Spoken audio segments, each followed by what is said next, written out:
congratulating the new ministers for their roles. It's literally a 1 in a million opportunity. I think they have 40 ministers in total, and there's about 41 million people, so it's literally 1 in a million to be a minister, and a big accomplishment to get to that place.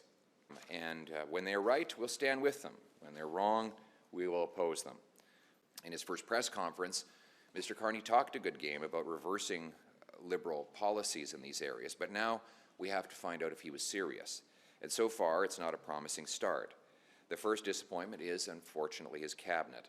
He appointed Trudeau's old team and Trudeau's old advisors.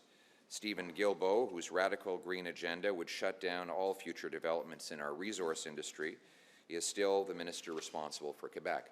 Sean Fraser was the immigration minister who caused the immigration crisis, the housing minister who gave us the housing crisis, and now he's the minister responsible for addressing the Liberal crime crisis.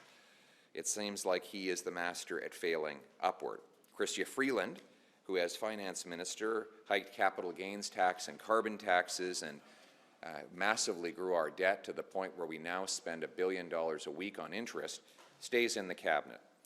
Then there's Gary Anadesangari, the new Minister of Public Safety, who said the actual crimes, the actual issues around bail are quite sound, and they are embedded in, codified in law right now, as in to say that there's nothing wrong with the system. Well, in fact, there's everything wrong, as we see from the growing crime wave on our streets.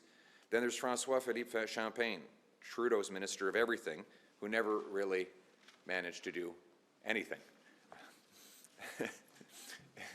And he did it very loudly. But nice guy. I'll give him credit. He's a nice guy.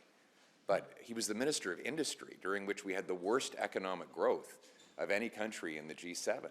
And now he's in charge of the budget. Then there's Joly, LeBlanc, Haidu, Anand. Anand was the president of the Treasury Board, during which time the bureaucracy and the consultant bills blew out of control. In all, 14 Trudeau ministers are now in Carney's cabinet. It's more of the same when Canada needs real change. Even the new additions are problematic. Gregor Robertson was the mayor of Vancouver, who pushed for total legalization of hard drugs, distribution of tax-funded opioids. During his time there was a 600% increase in overdoses. Now he's the housing minister. Well, what's his record on housing? Well, he increased housing taxes in Vancouver by 141%, and the result was that housing costs went up by 149%. More. If this is the new blood that Mr. Carney is bringing into the cabinet, then sadly for Canadians, nothing is going to change, and the role of the Conservative Party will be more important than ever. Conservatives will continue to propose real solutions to make that happen. It's our constitutional duty to hold the government to account, and we will do that. We also have an offer to make the Liberals. My message to Mr. Carney: steal my ideas. We've got great ideas. And we've been leading the charge on the debate over carbon taxes, inflation, housing prices, crime, drugs, resource development. And I note the Liberals even lifted a few of those ideas and put them in their platform to get reelected. We want to make sure that they were sincere about that. And we're going to continue to put forward solid ideas to make people's lives better every day.